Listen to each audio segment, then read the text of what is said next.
안녕하세요.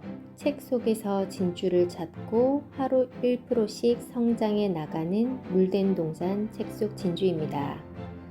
오늘 함께 나눌 책은 제가 평소에 좋아하는 김용섭님께서 쓰신 트렌드 전문가의 책입니다. 라이프 트렌드 2024라는 책이고요. 이 책을 통해서 또 많은 영감을 얻는 시간이었습니다. 트렌드 책들은 굉장히 많습니다. 하지만 실생활과 관련된 부분들이 이 책에 많아서 또 많은 영감을 주는 책이었습니다. 우리 애청자님들께서도 꼭 읽어보시면 좋겠습니다. 어떤 새로운 현상이 등장하면 있는 그대로 냉정하고 담담하게 볼 필요가 있습니다. 그것이 현상에 그치지 않고 트렌드로 생명력을 이어갈 때도 우리는 가치 중립적으로 봐야 합니다. 그래야만 방향과 의미, 기회와 위기를 파악할 수 있습니다. 자신이 주인공이 아니고 그 트렌드를 받아들이는 사람들이 주인공입니다. 1장 욕망이 된 올드머니. 우리 수저 계급론에선 10, 20, 30 세대가 다들 알고 있는 대로 촘촘히 세분해 놓았다. 다이아몬드 수저, 금수저, 은수저, 동수저, 철수저, 나무수저, 플라스틱 수저, 흙수저. 이런 세분화는 풍자에서 그치지 않고 편가르기, 가난한 사람들에 대한 폄하와 차별을 초래할 수 있다. 사회 구조적 문제를 개개인의 문제처럼 만드는 건 불편한 농담이다. 왜 2030 세대는 올드머니에 꽂혔을까? 옥스퍼드 사전에서 올드머니는 번 것이 아니라 물려받은 부라고 정의한다. 미국 Z세대에게 에스테틱은 중요한 키워드다. 미적인, 미학적인 이라는 의미를 가진 이 말은 매력적인 감성과 분위기를 표현할 때 많이 쓴다. 영국에서는 부자라고 맹목적으로 존경하거나 사회적 지위를 부여하지 않는다. 한국에서는 같은 사람인데 부자면 사모님으로 부르고 가난하면 아줌마라고 부른다. 부자를 존대하고 떠받드는 분위기다. 하지만 영국은 존경받을 만한 부자만 존경한다. 그 외 부자는 그냥 그러거나 말거나 하는 식이다. 지금은 돈이 곧 신분인 시대다. 법적으로 신분을 규정하지는 않지만 의식적으로 우린 차이를 두고 불평등에 암묵적으로 동의한다. 그만큼 돈의 힘은 강력하다. 진짜 부자는 티나는 명품보다 아는 사람만 알아보는 특별한 명품을 선호한다. 조용한 럭셔리에는 헤리티지도 중요하다. 얼마나 오래가 아니라 얼마나 매력적인 유산인가가 핵심이다. 럭셔리 브랜드가 가진 힘은 눈에 보이는 디자인이나 스타일이 아닌 매력적이고 역사와 유산 스토리이기 때문이다. 포브스가 집계한 세계에서 가장 부자인 억만장자 톱 15명의 순위는 한동안 계속 유지될 것이다. 이 중 12명이 부모에게 물려받은 부자가 아니라 자신이 창업해 성공한 자수성가 억만장자다. 전 세계 시가총액 순위 톱 10 중 8개가 IT 기반의 테크 기업이다. 테크 스타트업을 창업한 이들이 얼마나 세계 산업과 경제에 큰 영향력을 행사하는지 단적으로 확인할 수 있는 대목이다. 미국인이 가장 존경하는 기업가인 앤드루 카네기는 당대 최고 부자였지만 올드머니가 아닌 뉴머니였다. 하지만 그의 집안은 미국을 대표하는 올드머니 가문이 되었다. 포브스가 집계한 한국에서 가장 부유한 20명 중 올드머니는 13명이다. 이들 모두 할아버지 혹은 아버지가 읽어놓은 부를 물려받았다. 7명의 뉴머니는 모두 창업자로 온라인 게임 및 인터넷 서비스가 5명, 엔터테인먼트가 1명, 바이오가 1명이다. 다음 세대의 세계 최고 부자들이 나올 분야는 어떤 산업일까? 바로 클린테크일 것이다. 이미 부자가 아니라면 새로운 부자가 될 가능성이 점점 줄어드는 시대다.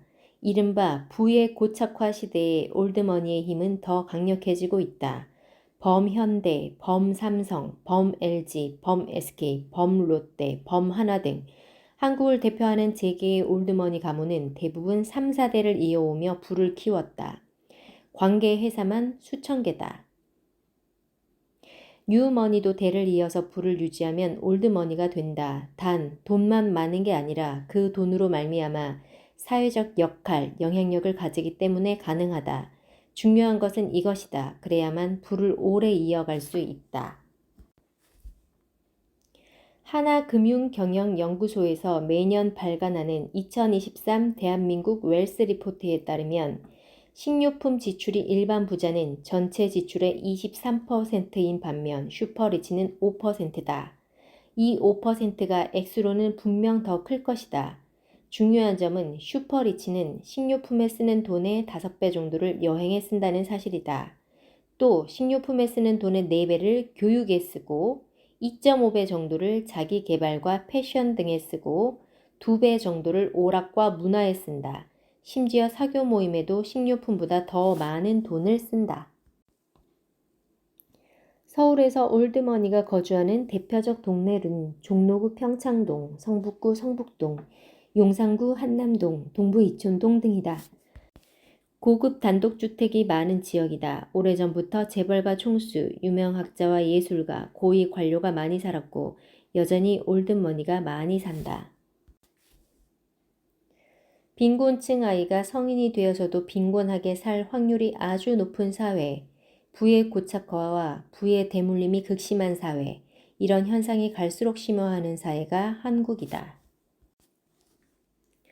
가난한 아이가 친구 중 70%가 부유한 가정인 동네에서 자랄 경우 미래의 소득이 20% 증가한다는 구체적 사실을 밝혀냈다.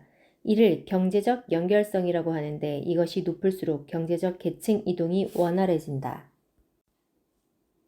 현실이 팍팍할수록 사람들은 소비를 통한 현실 도피, 위안, 작은 사치를 지향한다. 이것은 허영이나 망상이 아니라 즐겁게 만족하며 살아가기 위한 합리적 대응일 수 있다. 2장 반려자를 반려하다. 당신은 반려자, 반려동물, 반려식물, 반려로봇 중 누구에게 가장 관심이 큰가? 반려동물에 대한 관심도가 가장 높고 그 다음이 반려식물이며 이어서 반려자와 반려로봇이 엎치락뒤치락한다.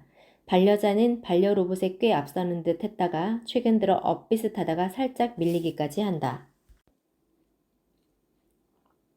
어떻게 동물을 사람에 비하겠느냐 하지만 현실에서 3040 세대에게 강아지와 고양이는 사람을 대신해 함께 살며 즐거움과 위안과 행복을 주는 존재가 되고 있음을 간과해선 안 된다.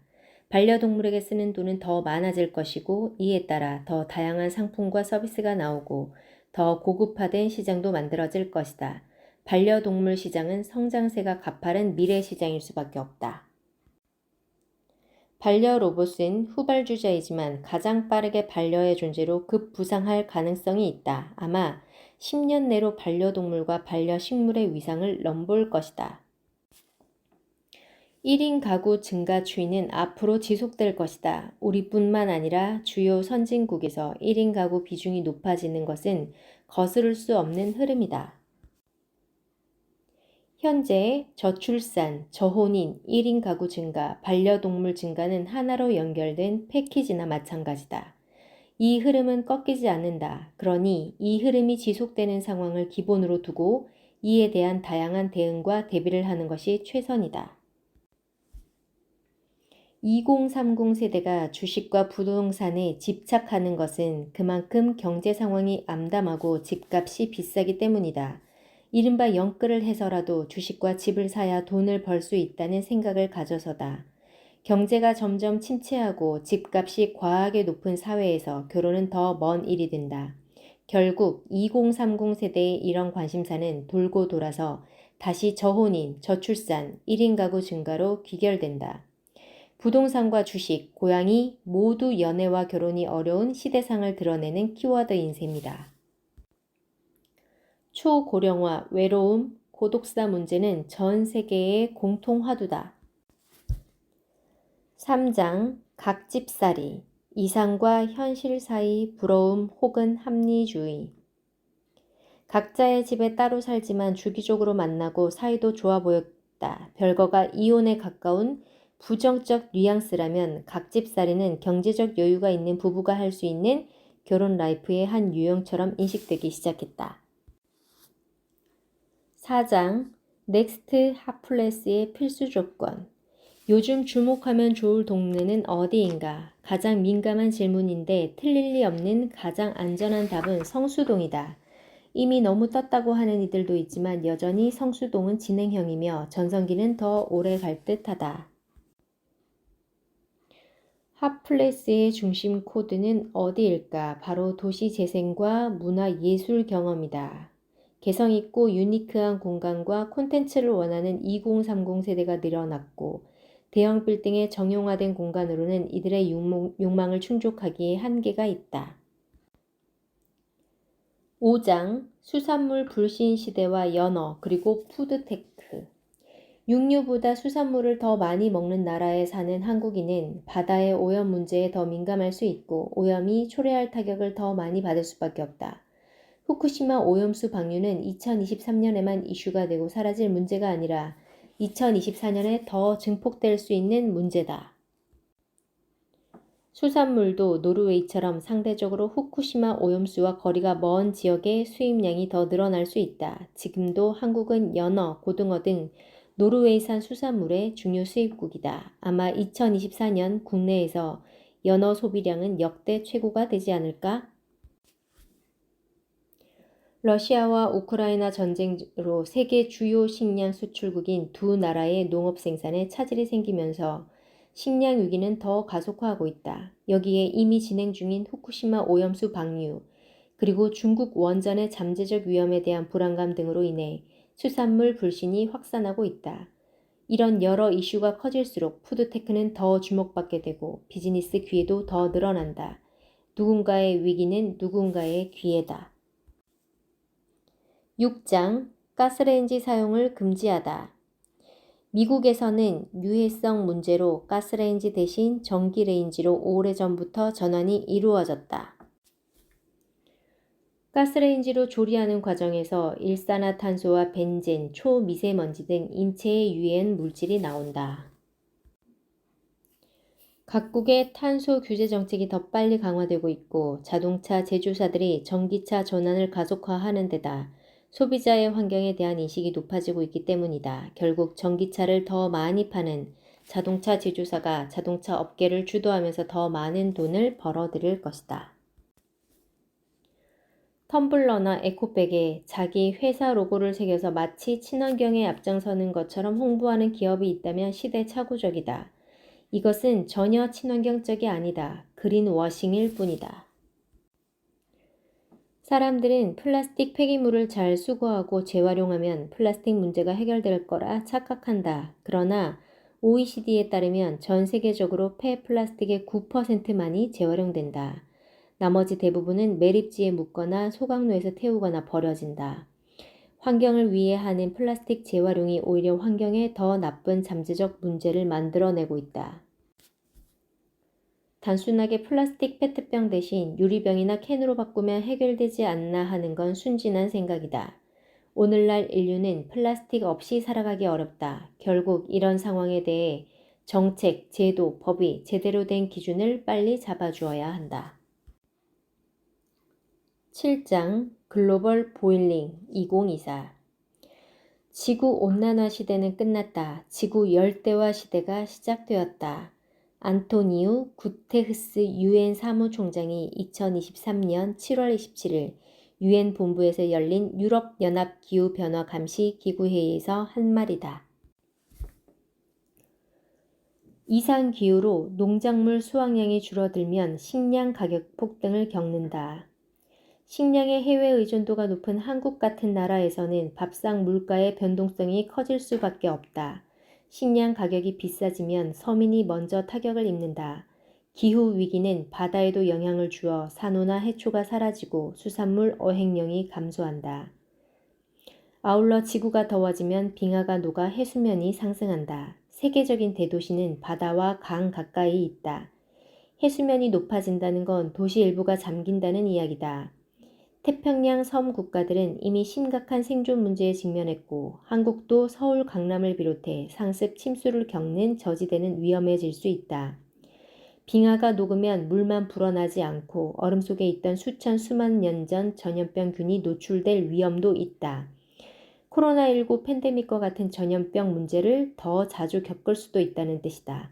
지구 열대화는 정말 다양한 문제를 낳는다.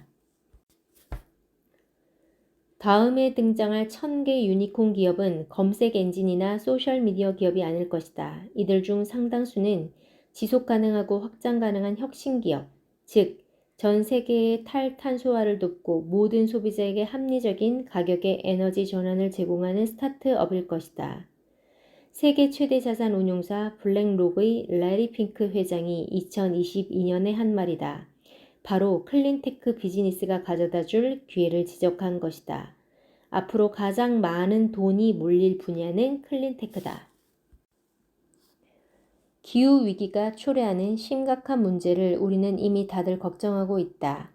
이 위기에 대응하려면 돈을 써야 한다. 돈도 쓰고 소비 방식과 라이프 스타일도 바꾸고 정부의 정책과 법도 바꾸고 기업의 경영 전략도 바꾸어야 한다. 8장 격투기하는 리더, 강한 리더십과 노동 생산성.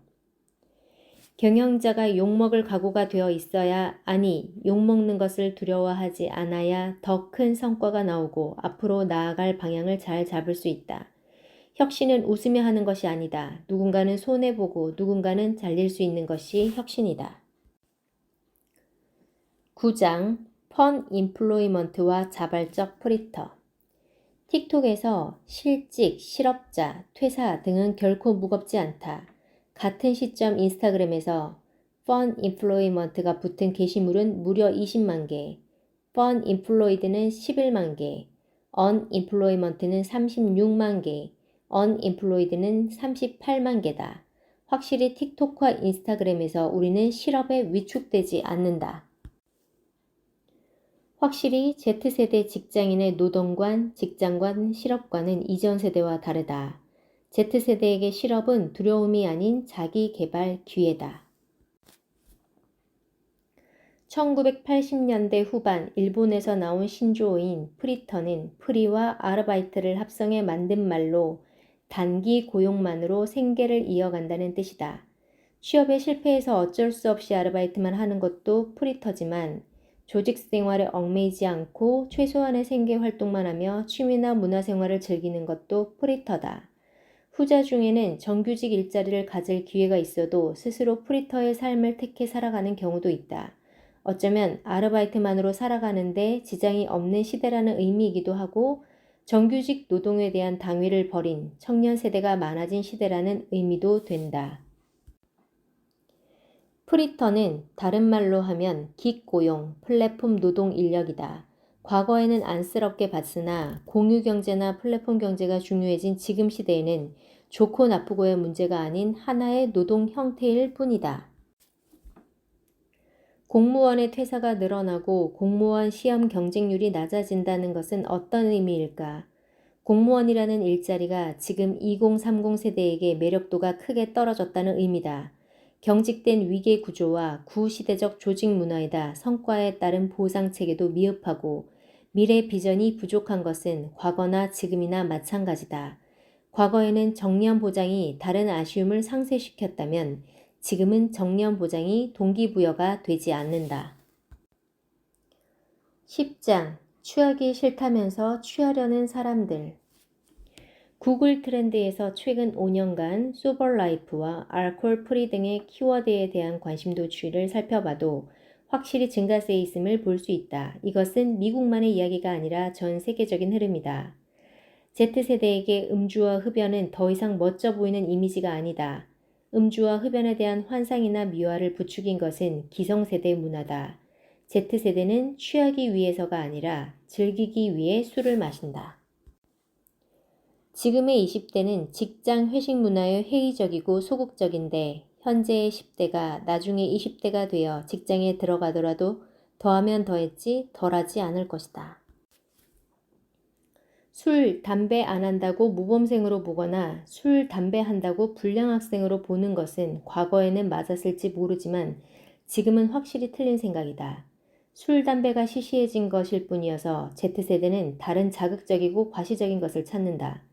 미국 국립마약남용연구소에 따르면 2015년을 기점으로 미국 고교생 중 대마초를 피우는 비율이 담배를 피우는 비율을 역전했다. 11장 Early Anti-Aging과 Anti-Aging Tech 중장년과 노년이 핵심 타깃이던 기존의 안티에이징과 달리 Early Anti-Aging, Early Care, Slow Aging은 2030 세대가 타깃이다. 글로벌 인력 정보업체 알트라타에 따르면 전 세계 억만장자의 평균 연령은 67세이고 70세 이상이 42%나 된다. 자신의 재산을 좀 더 오래 누리고 싶은 욕망이 생기지 않겠는가?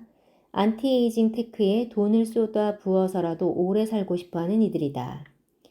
안티에이징 테크가 원하는 성과를 내면 자신의 수명 연장과 건강은 물론이고 막대한 수익까지 보장받는 사업이므로 일석이조다. 이러니 억만장자와 빅테크가 안티에이징 테크와 불멸 서비스에 관심을 가질 수밖에 없다.